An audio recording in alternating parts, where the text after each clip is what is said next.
नमस्कार दोस्तों। ज्योमेट्री के इन प्रश्नों को हम लोग हल करने वाले हैं।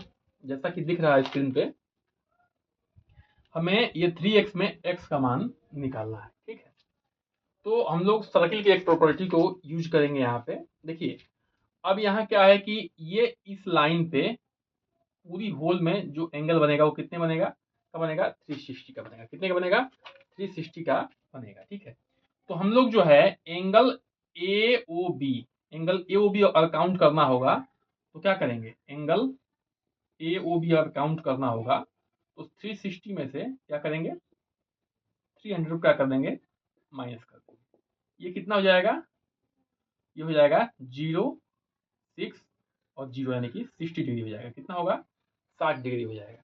तो ये एंगल जो निकल के आ रहा है हमारा, ठीक है, इस एंगल की बात कर रहा हूँ, वो हो जाएगा आपका 60 डिग्री। ठीक है, ये हो जाएगा आपका 60 डिग्री।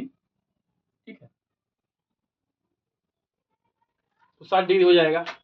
और प्रॉपर्टी क्या है कि जो एक ही आर्क से अगर जो सेंटर पे एंगल बन रहा है उसी आर्क से अगर उसके पीछे सरकमफ्रेंस पे एंगल जो बनेगा वो क्या होगा, इसका सेंटर के एंगल का आधा होगा।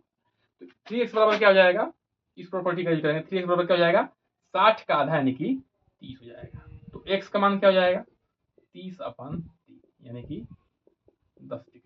ठीक है, x का मान कितना हो जाएगा 10 डिग्री हो जाएगा। जो सेंटर पर एंगल बनेगा एक ही आर्क से उसके पीछे, ठीक है, उसी आर्क से कितना बनेगा, इसका आधा बनेगा। तो क्या हो जाएगा 30 इसका 30 हो जाएगा। 3x बराबर 30। तो x का मान क्या हो जाएगा 3 से डिवाइड कर देंगे 10 डिग्री आ जाएगा।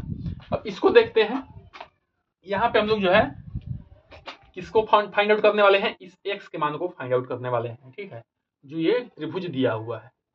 तो पहले क्या करेंगे कि हम लोग त्रिभुज ए बी सी में देखेंगे। ठीक है, ए बी सी में देखेंगे, ए बी सी में। ठीक है, देखिए ये 90 डिग्री दिया हुआ है, समकोण है, और ये 50 डिग्री दिया हुआ है। तो इसका मान हम लोग निकाल सकते हैं आसानी से। एंगल बी बराबर क्या हो जाएगा, किसी भी त्रिभुज के अंतःकोणों का सम कितना होता है 180 होता है। ठीक है, तो 180 में से इसको और इसको जोड़ के हटा देंगे 90 प्लस 50। 180 माइनस कितना हो जाएगा 0 और 9 5 14 140 घटाएंगे कितना हो जाएगा 0 4 और 0 यानी कि 40 डिग्री। ये कितना आ जाएगा भैया आपका, ये 40 डिग्री आ जाएगा। ठीक है, कितना आ जाएगा ये 40 डिग्री। अब देखिए जब ये 40 डिग्री आ गया तो यहाँ दो लाइनें कट कर रही हैं, ये एक लाइन ये और एक लाइन ये। ठीक है, यानी कि एम एन और बी सी जो है कट कर रही है। ठीक है, तो यहाँ जो ये 60 डिग्री बन रहा है ये भी 60 डिग्री हो जाएगा। क्यों, क्योंकि अपोजिट एंगल है। ठीक है, क्या है अपोजिट एंगल। तो देखिए अब हमको दो एंगल मिल गया, एंगल बी और एंगल एन मिल गया। तो एंगल एम को भी निकाल सकते हैं, त्रिभुज ठीक है, ट्रिंगल बी एम एन में एंगल एम को भी निकाल सकते हैं हम लोग। कैसे 180 माइनस क्या कर सकते हैं 60 प्लस 40 को कर दीजिए, 60 और प्लस 40 जोड़ के हटा दीजिए। तो कितना हो जाएगा 180, 60 और 40 कितना हो जाएगा 100, तो 80 डिग्री आ जाएगा।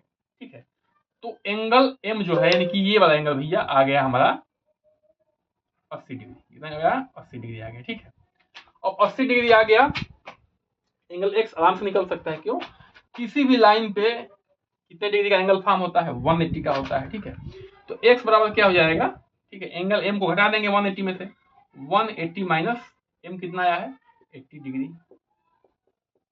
तो 100 क्या हो जाएगा हमारा आंसर हो जाएगा। ठीक है, तो यहाँ पे त्रिभुज की भी प्रॉपर्टी फॉलो कर रहे हैं हम लोग, अपोजिट एंगल की प्रॉपर्टी फॉलो की है, और किसका फॉलो किए लाइन की प्रॉपर्टी, लाइन पे कितना डिग्री का एंगल बनता है उसको भी फॉलो किए। तो ऐसे हम लोग क्या कर सकते हैं, हल कर सकते हैं। बहुत बहुत धन्यवाद।